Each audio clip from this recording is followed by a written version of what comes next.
Aujourd'hui, tout le monde insulte Dr David Balangalai sur Internet. Vous avez une scolopendre qui n'a jamais été même en première secondaire, mais qui prend sa caméra, elle se met sur Internet, elle a dit elle quitte là-bas. Méchant diable. Elle insulte Dr David Balangalai. Mais est-ce que vous connaissiez vraiment la réalité derrière cette situation?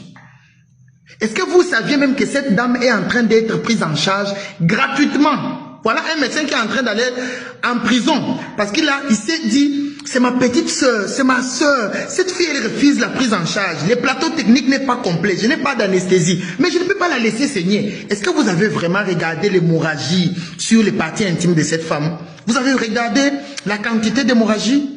On n'a pas d'anesthésie, on a fait l'épisiotomie, il faut suturer. Et on s'est dit, non, non, comme on n'a pas l'épisiotomie, il faut laisser la malade mourir.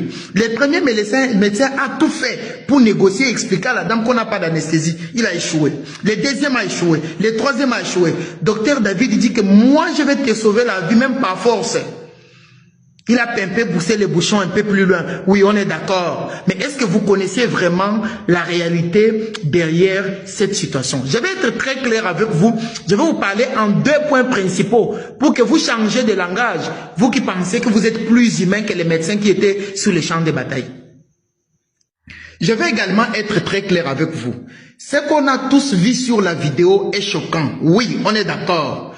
Aucune violence sur une patiente n'est acceptable. Parce qu'en réalité, vous devez savoir que la patiente a le droit de refuser un traitement.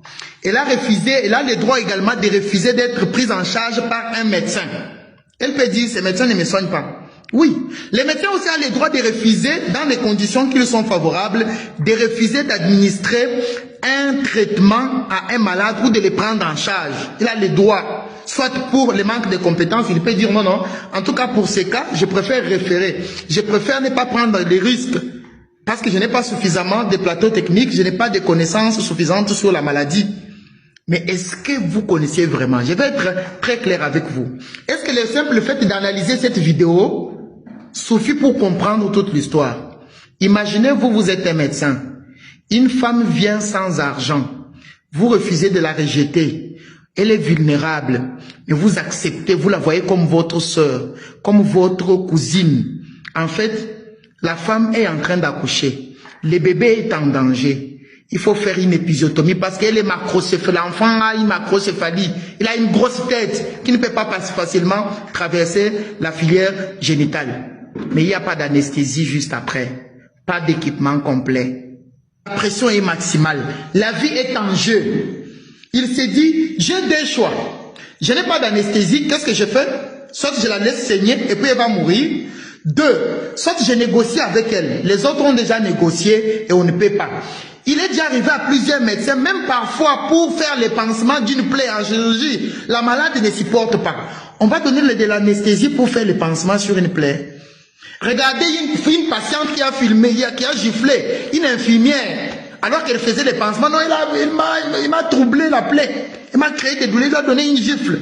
Si vous regardez là, regardez ici, vous avez une cicatrice.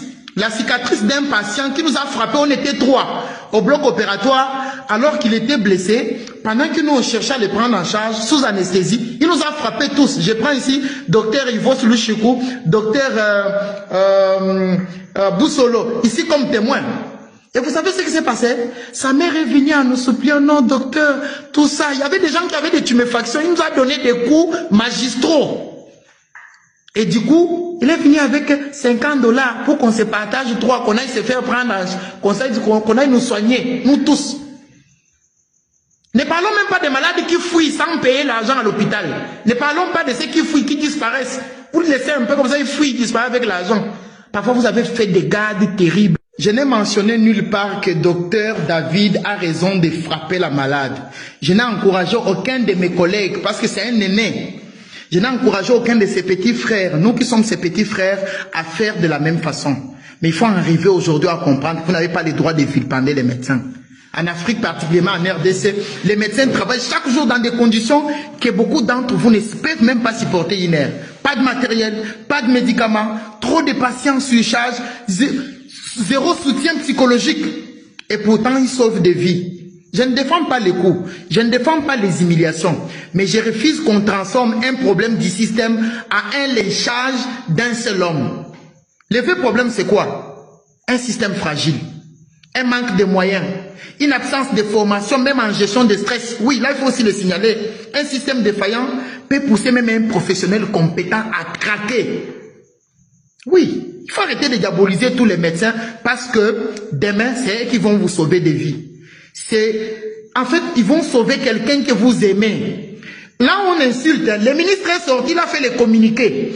Les médecins qui sont au chômage, là, les ministres ne font pas les communiqués. Ils ne donnent pas les injonctions à la fonction publique pour qu'on puisse mécaniser, payer ceux qui sont au chômage. Nous qui lisons l'air dehors, là, ils ne parlent pas de notre cas. Mais il a fait un communiqué dans 24 heures, à la vitesse plus rapide que celle du salaire dans les comptes des employés dans leurs comptes. Arrêtons de raconter des bêtises là dehors. Aucun médecin ne peut se permettre de filmer une patiente pour aller publier sur les réseaux sociaux. Allez-y sur toutes les plateformes de Dr David. Vous ne trouverez aucune de vidéos publiées. C'est une stagiaire de l'IM.